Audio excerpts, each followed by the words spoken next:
அப்போஸ்தலனாகிய பேதுரு எழுதின பொதுவான முதலாம் நிருபம் 5ஆம் அதிகாரம். உங்களிலுள்ள மூப்பருக்கு உடன் மூப்பனும் கிறிஸ்துவின் பாடுகளுக்கு சாட்சியும் இனி வெளிப்படும் மகிமைக்கு பங்காளியுமாயிருக்கிற நான் புத்தி சொல்லுகிறது என்னவென்றால், உங்களிடத்தில் உள்ள தேவனுடைய மந்தையை நீங்கள் மேய்த்து கட்டாயமாய் அல்ல, மனப்பூர்வமாயும் அவலட்சணமான ஆதாயத்திற்காக அல்ல, உற்சாக மனதோடும் சுதந்திரத்தை இருமாப்பாய் ஆளுகிறவர்களாக அல்ல, மந்தைக்கு மாதிரிகளாகவும் கண்காணிப்பு செய்யுங்கள். அப்படி செய்தால் பிரதான மேய்ப்பர் வெளிப்படும் போது மகிமையுள்ள வாடாத கிரீடத்தை பெறுவீர்கள்.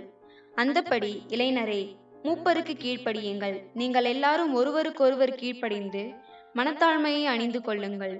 பெருமையுள்ளவர்களுக்கு தேவன் எதிர்த்து நிற்கிறார், தாழ்மையுள்ளவர்களுக்கோ கிருபை அளிக்கிறார். ஆகையால் ஏற்ற காலத்திலே தேவன் உங்களை உயர்த்தும்படிக்கு அவருடைய பலத்த கைக்குள் அடங்கியிருங்கள்.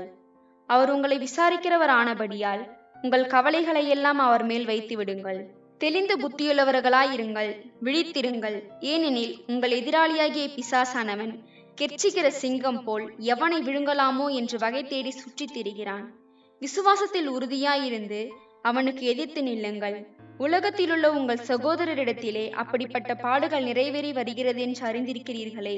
கிறிஸ்து இயேசுவுக்குள் நம்மை தமது நித்திய மகிமைக்கு அழைத்தவராயிருக்கிற சகல கிருபையும் பொருந்திய தேவன் தாமே கொஞ்ச காலம் பாடனுபவிக்கிற உங்களை சீர்படுத்தி ஸ்திரப்படுத்தி பலப்படுத்தி நிலைநிறுத்துவாராக. அவருக்கே மகிமையும் வல்லமையும் சதா காலங்களிலும் உண்டாயிருப்பதாக.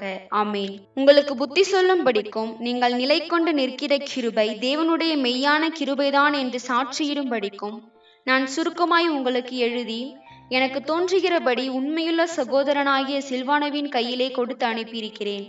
உங்களுடனே கூட தெரிந்து கொள்ளப்பட்டிருக்கிற பாபிலோனில் உள்ள சபையும் என் குமாரனாகிய மார்க்கும் உங்களுக்கு வாழ்த்துதல் சொல்லுகிறார்கள்.